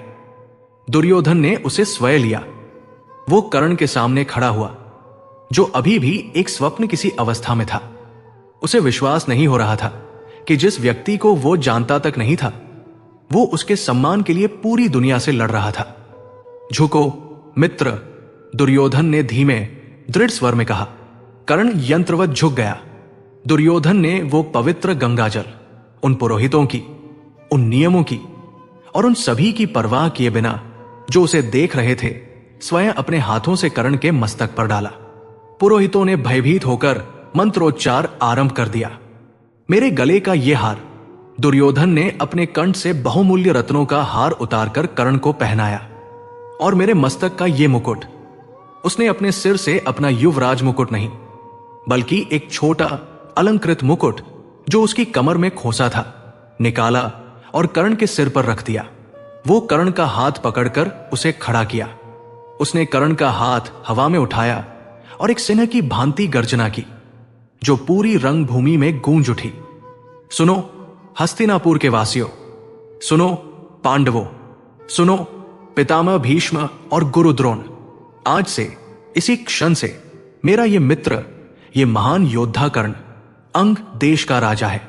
मैं कुरु युवराज दुर्योधन इसे अंग देश का संप्रभु शासक घोषित करता हूं।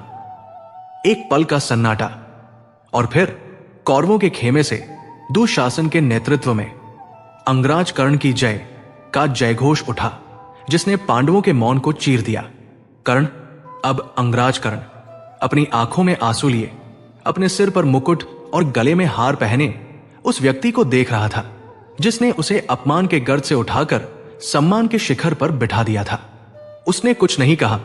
उसने वहीं उस मंच पर दुर्योधन के चरणों में अपना सिर रख दिया, एक ऐसा ऋण स्वीकार करते हुए जो अब जीवन देकर ही चुकाया जा सकता था।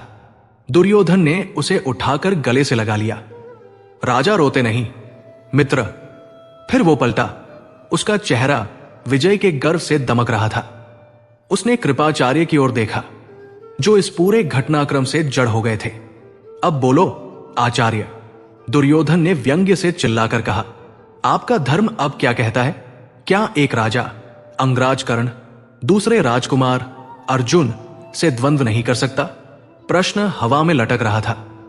द्वंद्व का मार्ग अब साफ था, लेकिन यह अब केवल कौशल का द्वंद्व नहीं रहा था। यह दो खेमों का, दो विचारधाराओं का और दो नियतियों का युद्ध बन गया था, जिसका बीज आज दुर्योधन ने हस्तिनापुर की रंगभूमि में हमेशा के लिए बो दिया था। दुर्योधन का वह विजय घोषित प्रश्न, अब बोलो आचार्य, हस्तिनापुर की उस रंगभूमि पर एक अंतिम निर्णायक हथौड़े की तरह पड़ा। कृपाचार्य, जो धर्म और नियमों के संरक्षक थे, अपने ही बुने हुए जाल में फंसकर निरुत्तर जड़वत खड़े थे।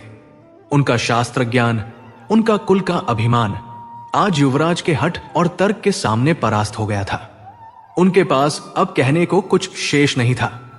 एक राजा दूसरे राजकुमार से द्वंद्व कर सकता था, यह शास्त्र सम्मत था। और अब कर्ण, अंगराज कर्ण, एक अभिषिक्त राजा था। कर्ण, जो कुछ क्षण पहले तक अपमान के गर्त में पड़ा, अपने अस्तित्व की सार्थकता पर प्रश्न कर रहा था, अब दुर्योधन के इस अविश्वसनीय समर्थन से जैसे पुनर्जीवित हो उठा था। उसके शरीर में एक नई ऊर्जा का संचार हुआ। वे आंसू जो पीड़ा और अपमान से बहे थे, अब सूख चुके थे। उनकी जगह एक ऐसी अग्नि ने ले ली थी जिसमें कृतज्ञता, क्रोध और एक अदम्य निष्ठा का मिश्रण था। उसने अपने हाथों को देखा, वही हाथ जिन्हें भीम ने चाबुक संभालने के योग्य बताया था। उन्हीं हाथों में से एक में अब अंग देश की राजसत्ता का प्रतीक दुर्योधन का दिया हुआ कंगन चमक रहा था। उसका मस्तक जो अपमान से झुक गया था, पुनः गर्व से उठ गया। नहीं, यह पहले जैसा दंभपूर्ण गर्व नहीं था। यह एक राजा का स्वाभिमान था, एक ऐसा स्वाभिमान जिसे उसने स्वयं अर्जित नहीं किया था, बल्कि जो उसे मित्रता के एक अप्रत्याशित दान में मिला था। वो जानता था कि ये मुकुट कांटों का है, ये राज्य एक छलावा है, लेकिन ये उस छलावे का सम्मान करने के लिए वो अपने प्राणों की आहुति भी दे सकता था। वो धीरे धीरे दुर्योधन की ओर मुड़ा, उस व्यक्ति की ओर जिसने उसके लिए अपने पितामह, अपने गुरुजनों और अपने ही भाइयों के विरुद्ध विद्रोह कर दिया था। कर्ण ने कुछ कहा नहीं। शब्द इस क्षण उस भावना को व्यक्त नहीं कर सकते थे जो उसके हृदय में उमड़ रही थी। उसने अपना विशाल धनुष एक हाथ में लिया और दूसरे हाथ से एक अभिषिक्त राजा के रूप में उसने कुरु युवराज दुर्योधन को नमन किया। ये एक सेवक का नमन नहीं था, ये एक सहयोगी का, एक मित्र का, एक ऋणी का नमन था, जिसने अपना सर्वस्व अपने मित्र के चरणों में अर्पित कर दिया हो। दुर्योधन ने उसे उठाकर अपने चौड़े वक्ष से लगा लिया। जय हो अंगराज, वो कर्ण के कान में फुसफुसाया। अब जाओ और इस अर्जुन का दंभ खंडित कर दो, सिद्ध कर दो कि मेरा चयन व्यर्थ नहीं था। कर्ण ने दृढ़ता से सिर हिलाया। वो दुर्योधन के आलिंगन से मुक्त हुआ। अब उसका मुखमंडल शांत, अविचल और एक भयंकर निश्चय से दीप्त था। उसने अपना वो धनुष उठाया जिसे अपमान के क्षण में भूमि पर फेंक दिया था। उसने उस पर प्रत्यंचा चढ़ाई। वही वज्र गर्जना जो पहले ही सभा को दहला चुकी थी, एक बार फिर गूंजी। वो अर्जुन की ओर मुड़ा, जो अब भी अपने स्थान पर खड़ा इस पूरे राजनीतिक नाटक को अविश्वास और घृणा से देख रहा था। अर्जुन के लिए यह कौशल का प्रदर्शन नहीं, बल्कि दुर्योधन का एक घिनौना षड्यंत्र था, जिसने उसके सबसे बड़े प्रतिद्वंद्वी को एक राजा का कवच पहना दिया था। पार्थ, कर्ण की आवाज अब पहले से अधिक गहरी और स्थिर थी। उसमें एक राजा का अधिकार था। तुम्हारे आचार्य के प्रश्नों का उत्तर मिल गया है। मेरे कुल का संशय, मेरे पद का संशय, सब कुछ युवराज की कृपा से मिट गया है। किंतु उसने अपने धनुष की नोक सीधी अर्जुन के हृदय पर साधी। मेरे कौशल का संशय अभी शेष है, तुम्हारी श्रेष्ठता का भ्रम अभी शेष है। उठाओ अपना गांडीव, मेरी चुनौती अभी समाप्त नहीं हुई है। आओ द्वंद्व करो। यह पुनः एक ललकार थी, किंतु इस बार यह एक सूतपुत्र की नहीं, बल्कि अंगराज की ललकार थी। अर्जुन का चेहरा क्रोध से तमतमा गया। पाखंडी, वो गर्जा, दान में मिले राज्य का मुकुट पहनकर तुम स्वयं को राजा समझ रहे हो। और तुम दुर्योधन, तुमने आज धर्म की, मर्यादा की और कुल की हत्या कर दी है। एक अयोग्य को सिंहासन देकर तुमने कुरु वंश को कलंकित किया है। योग्यता का निर्णय तुम नहीं, पार्थ शस्त्र करेंगे। कर्ण ने उत्तर दिया, यदि मुझमें योग्यता नहीं तो आओ, मेरा वध कर दो और इस मुकुट को मेरे मस्तक से उतार लो। मैं प्रस्तुत हूं। अर्जुन ने और कोई तर्क नहीं किया। शब्द व्यर्थ थे। उसने अपने दिव्य गांडिव को उठाया और उस पर बाण का संधान किया। तथास्तु अंगराज, उसने व्यंग्य से कहा, आज मैं तुम्हारे इस नवप्राप्त राज्य को तुम्हारे इस दम सहित भूमि में मिला दूंगा। दोनों योद्धा आमने सामने थे, अपने अपने धनुष ताने हुए। दो महान शक्तियां, दो विपरीत ध्रुव विनाश के लिए तत्पर। और सभा जो अब तक एक इकाई के रूप में इस प्रदर्शन को देख रही थी, अब स्पष्ट रूप से दो गुटों में बंट गई। एक ओर दुर्योधन, दुशासन और उसके 99 भाई अपनी गदाएं उठाकर अपने नए मित्र, अपने नए राजाज के पक्ष में जयघोष कर रहे थे। अंगराज कर्ण की जय, अंगराज कर्ण की जय। उनके समर्थक जो पांडवों के कौशल से ईर्ष्या कर रहे थे, वे भी इस विद्रोह में सम्मिलित हो गए। दूसरी ओर भीमसेन अपनी गदा को भूमि पर पटक रहे थे। ये अधर्म है, ये द्वंद्व नहीं हो सकता। मैं इस पाखंड को रोक दूंगा। युधिष्ठिर, धर्मराज का चेहरा पीला पड़ गया था। उन्होंने देख लिया था कि आज उनके परिवार में जो दरार पड़ी है वो अब कभी नहीं भरेगी। नकुल और सहदेव अपने भाई अर्जुन के पार्श्व में आकर खड़े हो गए थे। उनके हाथों में भी उनके अस्त्र थे। राजसी दीर्घा में भीष्म ने अपना मस्तक पकड़ लिया था। वो भविष्य को स्पष्ट देख रहे थे। दुर्योधन ने आज केवल एक मित्र नहीं बनाया था, उसने कुरु वंश के विनाश का बीज बो दिया था। द्रोणाचार्य कांप रहे थे क्रोध से कि उनका प्रिय शिष्य अर्जुन आज इस सूतपुत्र के हाथों मृत्यु को प्राप्त हो सकता था, और अपमान से कि उनके ज्ञान को आज दुर्योधन ने अपनी राजनीतिक चाल से चुनौती दे दी थी। ऐसा प्रतीत हो रहा था कि आज ही इसी रंगभूमि पर कुरुक्षेत्र के महायुद्ध का आरंभ हो जाएगा। यह अब केवल अर्जुन और कर्ण का द्वंद्व नहीं था, यह दुर्योधन और भीम का, कौरवों और पांडवों का, न्याय और अन्याय का, जन्म और कर्म का प्रत्यक्ष युद्ध बनने जा रहा था। दोनों योद्धाओं ने अपने अपने अस्त्रों पर दिव्य मंत्रों का आह्वान किया। अर्जुन के गांडीव से नीली ज्वालाएं निकलने लगी। कर्ण के विजय धनुष, जो उसे परशुराम से प्राप्त हुआ था, यद्यपि सभा ये नहीं जानती थी, से एक स्वर्ण आभा फूट रही थी। उन्होंने एक दूसरे की आंखों में देखा, एक अंतिम श्वास भरी, और तभी प्रकृति ने हस्तक्षेप किया। वो जो अब तक मूक दर्शक थी, वो अब इस अधर्म को और नहीं देख सकती थी। सहसा एक तीव्र ठंडी हवा का झोंका रंगभूमि से होकर गुजरा, जिसने दोनों पक्षों के पताकाओं को फड़फड़ा दिया। आकाश, जो अब तक मेघों से घिरा था, पश्चिम दिशा में अकस्मात फट गया, और सबने देखा सूर्य, वही सूर्य जो कर्ण का वास्तविक जनक था, जो अब तक इस पूरे नाटक को देख रहा था, अब अस्त हो रहा था। आकाश का रंग, जो कुछ क्षण पहले तक नीला और धूसर था, अब एक गहरे भयंकर रक्तरंजित वर्ण में बदल गया। ऐसा प्रतीत हो रहा था मानो हस्तिनापुर के भविष्य में जो रक्त बहना था, नियति ने आज उसी रक्त से पूरे आकाश को रंग दिया हो। सूर्य एक विशाल लाल घाव की तरह क्षितिज पर डूब रहा था। प्रकाश तीव्रता से कम होने लगा। दिन रात के अंधकार में विलीन होने लगा। कृपाचार्य, जो अब तक पराजित और मौन खड़े थे, उन्हें जैसे एक नया संबल मिल गया। वे पुनः दोनों योद्धाओं के बीच कूद पड़े। रुक जाओ, वे चीखे। दोनों योद्धा, अपने अस्त्र नीचे करो। अब क्या हुआ आचार्य? दुर्योधन ने क्रोध से कहा। अब कौन सा नियम शेष है? नियम जो शाश्वत है, युवराज। कृपाचार्य ने पश्चिम की ओर संकेत किया। देखो, सूर्य अस्त हो रहा है।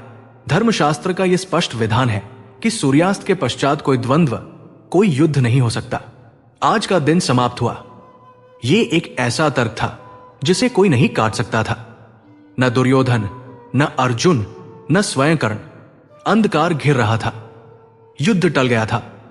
अर्जुन ने एक गहरी क्रोध भरी श्वास छोड़ते हुए अपना धनुष झुका लिया। कर्ण ने भी अनिच्छा से अपने बाण को तरकश में वापस रख लिया। दोनों की आंखें अभी भी एक दूसरे पर गड़ी हुई थी, मानो कह रही हो, आज तुम बच गए, कल नहीं बचोगे। सभा में जो तनाव चरम पर पहुंच गया था, वो अब धीरे धीरे कम होने लगा। सैनिक नागरिकों को बाहर जाने का मार्ग दिखाने लगे। दुर्योधन अपने नए मित्र कर्ण के कंधे पर हाथ रखे विजयगर्व से मुस्कुराता हुआ अपने भाइयों के साथ राजभवन की ओर चल पड़ा। पांडव अपने भाई के अपमान और अपनी माता की चिंता में दूसरे मार्ग से चले। दिन का यह भयंकर नाटक समाप्त हो गया था। किंतु शाही दीर्घा में, जहां राजपरिवार की स्त्रियां बैठी थी, वहां एक और नाटक अभी घटित होना शेष था। कुंती, वो जो अब तक पत्थर की मूर्ति बनी बैठी थी, वो जिसने अपने ज्येष्ठ पुत्र को अपमानित होते देखा, वह जिसने उसे अपने ही भाइयों के शत्रु के हाथों राजा बनते देखा, वह जिसने अपने दो पुत्रों को, कर्ण और अर्जुन को, एक दूसरे के रक्त का प्यासा होकर धनुष ताने देखा, और वह जिसने अंत में नियति को, अपने ही पति सूर्य को हस्तक्षेप कर इस विनाश को टालते देखा। ये सब उनके जर्जर हृदय के लिए बहुत अधिक था। जैसे ही कृपाचार्य ने घोषणा की कि युद्ध टल गया है, कुंती के शरीर ने जवाब दे दिया। उनके कानों में दुर्योधन का जयघोष, अंगराज कर्ण की जय, गूंज रहा था। उनका पुत्र, जिसे उन्होंने त्याग दिया था, आज राजा बन गया था। लेकिन शत्रु का राजा, ये विरोधाभास, ये अपराध बोध और ये भय कि आज जो टला है वो कल होकर रहेगा, उनकी चेतना पर भारी पड़ा। उनकी आंखें पथरा गई, उनकी श्वास रुक गई, और वो अपने आसन पर ही मूर्छित होकर गिर पड़ी। कुंती, गांधारी, जो उनके निकट ही बैठी थी, भय से चीख उठीं। रानी, क्या हुआ? वैद्य, राजवैद्य को बुलाओ। पूरी दीर्घा में हाहाकार मच गया। जो लोग अभी अभी रंगभूमि के द्वंद्व से बचे थे, वे अब राजमाता की इस स्थिति से स्तब्ध थे। राजवैद्य दौड़े, दासियां जल और पंखे ले आई। पांडव, जो अभी दीर्घा तक पहुंचे ही थे, अपनी माता को इस अवस्था में देखकर माता माता कहकर विलाप करते हुए दौड़ पड़े। किसी को कुछ समझ नहीं आ रहा था। सभा में उपस्थित हर व्यक्ति चकित था। क्या हुआ? एक मंत्री ने दूसरे से पूछा। पांडवों की माता मूर्छित क्यों हो गई? संभवतः आज के तनाव से, दूसरे ने उत्तर दिया। अपने पुत्र अर्जुन को मृत्यु के मुख में देखकर। नहीं, पहले ने तर्क दिया। वो तब मूर्छित नहीं हुई जब द्वंद्व होने वाला था।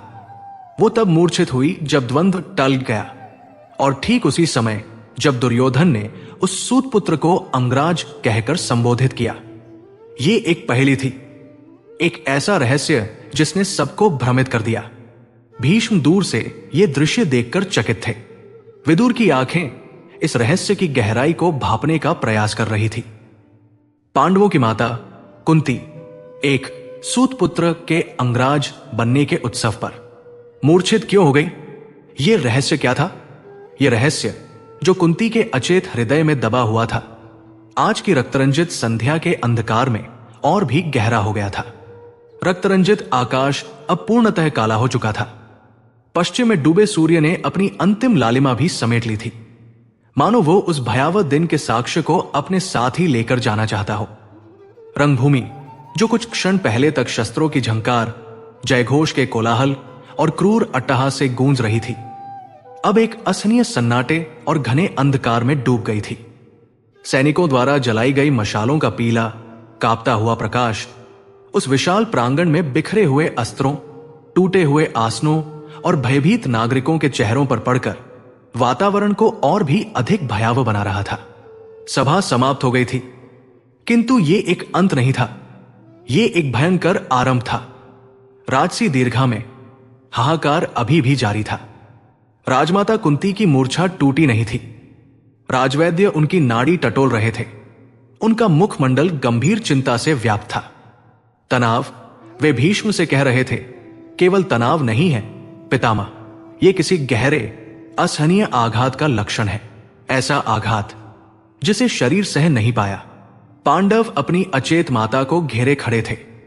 युधिष्ठिर के माथे पर चिंता की लकीरें थी। भीमसेन क्रोध से कांप रहा था।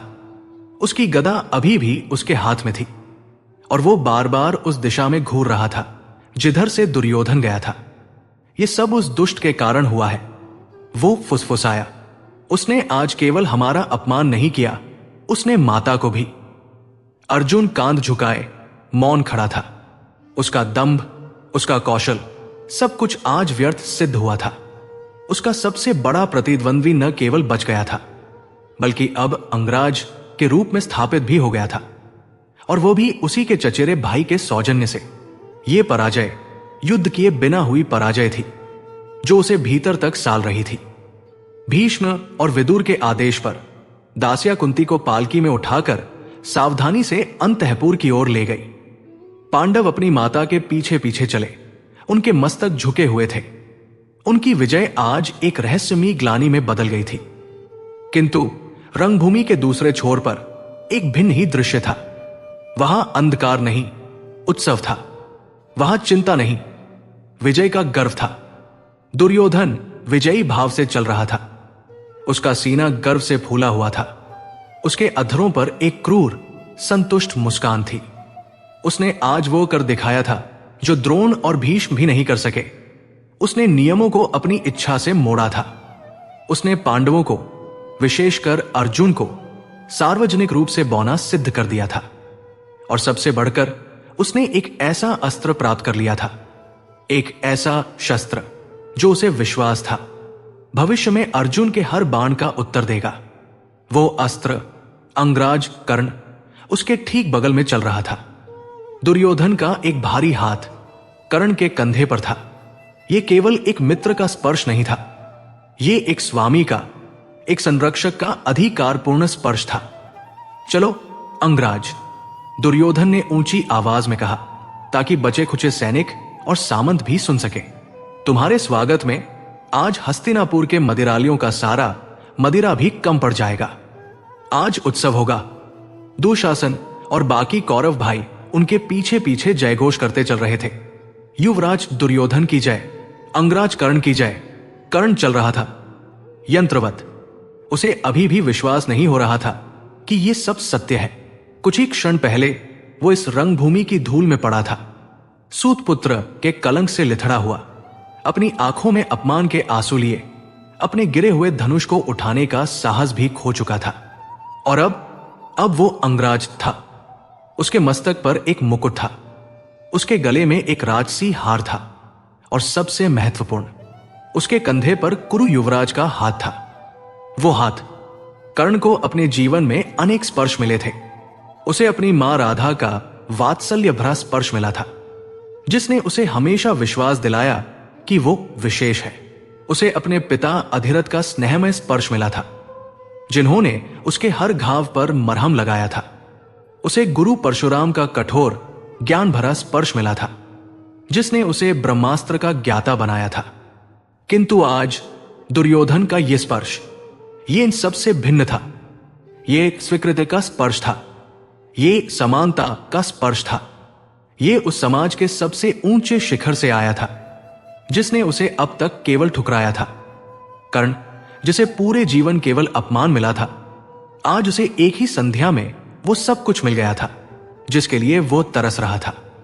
उसे सम्मान मिला था, उसे एक राज्य मिला था, और उसे एक मित्र मिला था। जैसे जैसे वे राजभवन की सीढ़ियां चढ़ रहे थे, दुर्योधन की विजय गर्जना और उसके भाइयों के अट्टहास के बीच कर्ण का हृदय भारी होता जा रहा था। यह भार आनंद का नहीं, कृतज्ञता का था। एक ऐसी कृतज्ञता जो इतनी गहरी, इतनी अथाह थी कि वो एक ऋण बन गई थी, एक अमिट ऋण। वे दुर्योधन के भव्य कक्ष में पहुंचे। सेवकों ने मशाले जलाई, मदिरा के चषक भरे जाने लगे। दुर्योधन अपने भव्य आसन पर बैठ गया और उसने कर्ण को अपने ठीक बराबर दूसरे आसन पर बैठने का संकेत किया। कर्ण बैठा नहीं, वो खड़ा रहा। दुर्योधन ने उसकी ओर देखा। क्या हुआ मित्र, बैठो, आज तुम्हारी विजय का दिन है। कर्ण ने अपने मस्तक से वो दान में मिला मुकुट उतारा। उसने अपने गले से वो हार उतारा। वो धीरे धीरे आगे बढ़ा और उसने वे दोनों वस्तुएं, जो अब उसके जीवन की सबसे मूल्यवान संपत्ति थी, दुर्योधन के चरणों में रख दी। ये क्या कर रहे हो अंगराज? दुर्योधन ने आश्चर्य से कहा। कर्ण ने उत्तर नहीं दिया। वो वहीं उन चरणों के पास अपने घुटनों पर बैठ गया। उसका विशाल सूर्यसमान तेजस्वी शरीर उस एक व्यक्ति के सामने नतमस्तक था, और उसकी आंखों से, जो अपमान से भी नहीं रोई थी, आज कृतज्ञता के अश्रु बह निकले। वे तप्त आंसू दुर्योधन के चरणों पर गिर रहे थे। दुर्योधन, जो स्वयं एक अभिमानी योद्धा था, एक क्षण के लिए इस दृश्य से विचलित हो गया। उठो मित्र, ये तुम क्या कर रहे हो? एक राजा दूसरे राजा के चरणों में नहीं। नहीं युवराज, कर्ण की आवाज, जो अब तक सिन गर्जना कर रही थी, अब भावनाओं के बोझ से रुंध गई थी। राजा नहीं, मैं वो नहीं हूं जो आपने मुझे बनाया है। मैं वही हूं जो मैं हमेशा से था, एक सूतपुत्र, एक ऐसा व्यक्ति जिसे इस संसार ने केवल घृणा दी, केवल तिरस्कार दिया। उसने अपना सिर उठाया। उसकी आंखों में एक ऐसी पीड़ा थी जिसे दुर्योधन भी पढ़कर सिहर उठा। मैं उस क्षण को जानता हूं युवराज, जब आचार्य द्रोण ने मुझे यह कहकर शिक्षा देने से मना कर दिया कि मैं ब्राह्मण या क्षत्रिय नहीं हूं। मैं उन अटासों को जानता हूं जो मुझ पर तब किए गए जब मैंने अपने पिता का सारथी कर्म करने का प्रयास किया। मैं आज इस रंगभूमि के हर उस व्यक्ति की आंखों को जानता हूं जो मुझे घृणा से देख रहे थे, जो मुझे एक कीड़े के समान कुचल देना चाहते थे। कर्ण की श्वास भारी हो गई। मैं उस क्षण को भी जानता हूं जब भीमसेन ने मुझे मेरा चाबुक संभालने को कहा। उस क्षण मैं मर गया था युवराज। मेरा पराक्रम, मेरा ज्ञान, मेरा अस्तित्व, सब कुछ उस एक क्षण में राख हो गया था। और तब कर्ण ने अपनी भीगी आंखें दुर्योधन की आंखों में डाली। तब आप आए, आप जिन्हें मैं जानता तक नहीं था, आप जिनसे मेरा कोई संबंध नहीं था। आपने मेरे लिए अपने गुरुजनों से विद्रोह किया, अपने पितामह से तर्क किया, अपने भाइयों से शत्रुता मोल ले ली। आपने मुझे उस धूल में पड़े सूत पुत्र को उठाया और उसे अंगराज के सिंहासन पर बिठा दिया। आपने मुझे वह दिया जो मेरे पिता भी मुझे नहीं दे सके। आपने मुझे सम्मान दिया। आपने मुझे एक पहचान दी। कर्ण ने अपने दोनों हाथ जोड़े। वे हाथ जो किसी भी क्षण ब्रह्मास्त्र का संधान कर सकते थे, आज एक भिक्षुक की भांति जुड़े हुए थे। हे मित्र, हे मेरे स्वामी, उसकी आवाज एक प्रतिज्ञा के समान गूंजी। आज इस क्षण मैं अंगराज कर्ण नहीं, मैं सूतपुत्र कर्ण आपको अपना सर्वस्व अर्पित करता हूं। ये राज्य, ये सम्मान, ये जीवन, ये सब आपका है। तुमने मुझे जो दिया है, मैं उसे अपने प्राण देकर भी चुकाऊंगा। आज से मेरा ये धनुष, मेरा ये कौशल, मेरे रक्त की अंतिम बूंद केवल आपके लिए है। आप मुझसे जो भी मांगेंगे वो आपको मिलेगा। यदि आप मेरे प्राण भी मांगेंगे तो एक क्षण का विलंब न होगा। ये एक वचन था। दुर्योधन अपने आसन से उठ खड़ा हुआ। उसने कर्ण को उसके कंधों से पकड़कर उठाया। उसकी आंखों में अब वो क्रूरता नहीं, बल्कि एक गहरी राजनीतिक संतुष्टि थी। उसने कर्ण के आंसू पोंछे। प्राण नहीं मित्र, दुर्योधन मुस्कुराया। मुझे तुम्हारे प्राण नहीं चाहिए, मुझे तुम्हारा साथ चाहिए। मुझे तुम्हारा वो कौशल चाहिए जो अर्जुन के दंभ को चूर कर सके। उसने कर्ण को अपने आलिंगन में भर लिया। आज से तुम मेरे भाई हो, मेरे भाइयों से भी बढ़कर। कर्ण उस आलिंगन में, उस स्वीकृति में, उस सम्मान में अपने जीवन के सारे अपमान भूल गया। वो ये भूल गया कि ये मित्रता एक राजनीतिक दाव थी। वो ये भूल गया कि ये सम्मान एक षड्यंत्र का हिस्सा था। वो केवल उस ऋण को याद रख सका जो अब अमिट हो चुका था। रंगभूमि के उस अंधकार में दुर्योधन की उस मुस्कान और कर्ण के उन कृतज्ञ आंसुओं के मिश्रण से नियति ने एक ऐसी संधि लिख दी थी जिसकी स्याही रक्त से बननी थी। कर्ण का यह वचन और दुर्योधन की यह मित्रता केवल एक द्वंद्व का अंत नहीं थी। ये उस महाविनाशकारी युद्ध की नींव थी जिसे भविष्य में महाभारत के नाम से जाना गया। ये वो क्षण था जब नियति ने कुरुक्षेत्र के दो सबसे बड़े योद्धाओं को, अर्जुन और कर्ण को, हमेशा के लिए एक दूसरे के विरुद्ध खड़ा कर दिया था। ये वो क्षण था जब मित्रता और ऋण के पवित्र बंधनों ने धर्म और न्याय के बंधनों को ग्रस लिया था। कुरुक्षेत्र के बीज बोए जा चुके थे।